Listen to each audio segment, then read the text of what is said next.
баласы мен атасына айыпты беріп қояды ғой. Сол кезде ашуланған Жанқожа қолындағы балтасын алады да ханның тағын орнына қылышпен лақтырады. Сол кезде ханды сол балтамен шығарып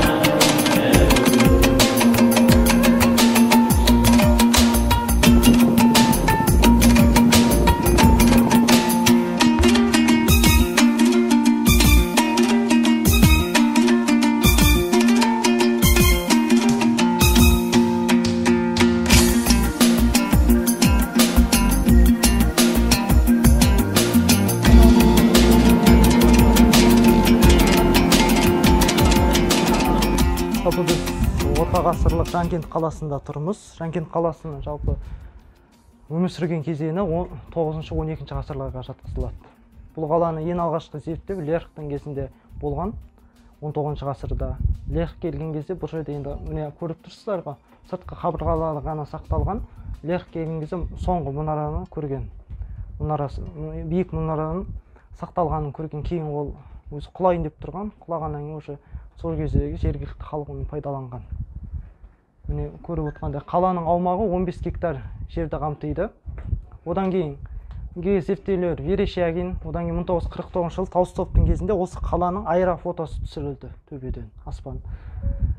Сол түсірілгеннен кейін бұл қаланы зерттеу осы тәуелсіздіктен кейін, кеңестік кезеңде де шамалы зерттелді. Тәуелсіздіктен кейін енді Қорқыт Ата университеті мен Әл-Керем Аңлан, сосын Ресейдегі Микулка Маклай институтының қызметкерлері зерттейді осы қаланы.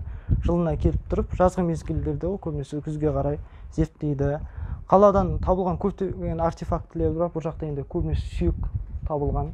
Сонымен қатар үй жануары ретінде мысықты пайдаланғаны белгілі. Себебі мысықтың сүйегі табылған 755-940 жылдарға жатқызылатын. Соның қандай өнімді пайдаланған, ол жануарға қандай не азық бергенін барлығы дәлелденіп отыр қазіргі таңда. Себебі қазір ғылымның мүмкіншілігі көп.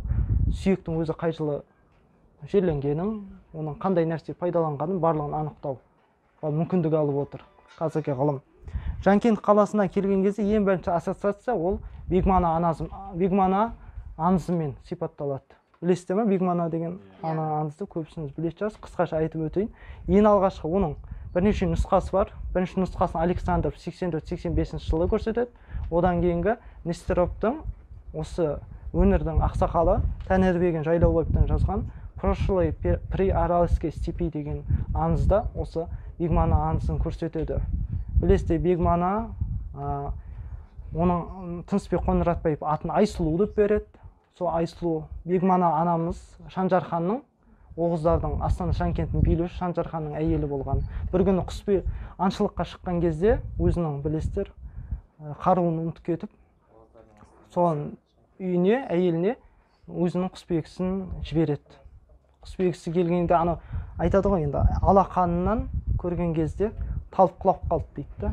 Сол талып құлап қалғаннан араб құлдың бетіне су шашып не істеген кезде сол есіне түсіп, сөйтіп кері қайтады. Ұзақ уақыт болып кетеді. Шанжархан ашуланады, бұл неге кешігіп жатыр деп, енді ханды күттіріп қоюға болмайды. Осы себепті келген кезде не айтарын білмей, сіздің әйеліңіз менің қолымнан ұстап жібермей қойды деп айтады. Осындай өтіріктің наласына ашуланған Шанжархан үйіне келіп Бегмананың бір қолын, одан кейін бұрымын кесіп тастайды. Кезінде әйелдің бұрымын кесу ең үлкен жаза болған. Еркектің сақалын матына алып тастағандай. Әйелдің бұрымын кесіп тастаса, ол көбінесе 19 ғасырға дейін ол оқиға болған. Әйелдің бұрымын, яғни зина жасаған адамдардың бұрымын кесіп, әйелдің ат көтіне өңгеріп, айдап жіберетін болған өзінің төркініне. Осындай қорлықтар болған. Енді барлығы месте не бар екенін білмейді, күзетеді. Bir күні бір есі дұрыс емес азаматтың күзететін уақыты болып қалады. Бұның ішінде алтын байлық бар шығар дейді да, ол басқа.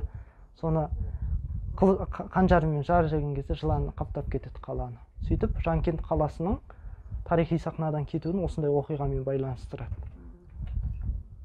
Кейін бұл қаланы Бұхарадағы бай азаматтар келіп, бүкіл әулиелерін жинап, айналасында жыланды бір сәтке қайтарып, қаланы тонап кеткен дегенде айтылады.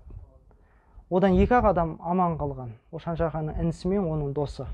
Олар Көкілташқа барып қашқан кезде, анау Көкілташқа барып біраз уақыт сол жақта тұрақтанады, бірақ кейіннен осы Жанкенттің бойынан өткен бір ешкінің мүйізіне 2 жылан оратылып алып, сол екеуінің ажалын ақыр соңында сол 2 адамды да шағып өлтірген дейді. Осындай аңыз әфсаналар бар Жанкент жайлы. Енді жетеспейдің біздің бұл жерде зерттеу жүргізіліп жатқан қазіргі Әзілхан Тәжекеев деген мықты ғалымдар бар. Сонымен қатар біздің қазалық жетеспей. Оның нұсқасы бойынша бұл қаланы Кай тайпасы басып алған кезде Кайда туында жылан бейнесі бейнеленген дейді, бір туында. Мен бірақ бұл фактімен келіспеймін, себебі жыланның Кай тайпасының екен ол дәлелді көрсеткен жоқ әлі.